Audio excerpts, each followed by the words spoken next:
Maps News. Músicas, dicas culturais, o que acontece no Brasil e no mundo. Maps News. Sucesso dos anos 2000, banda Los Hermanos vai ganhar um musical inspirado nas composições da época.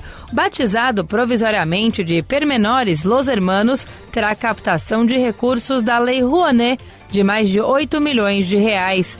A peça de curta duração será baseada em músicas como Conversa de Botas Batidas, Cara Estranho e Todo o Carnaval Tem Seu Fim.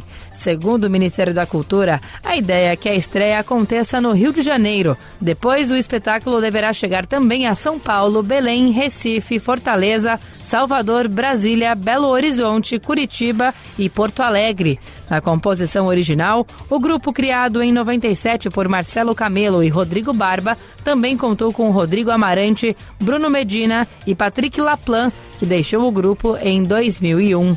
Isabela Moraes, Agência Rádio 2 de Notícias. Maps News.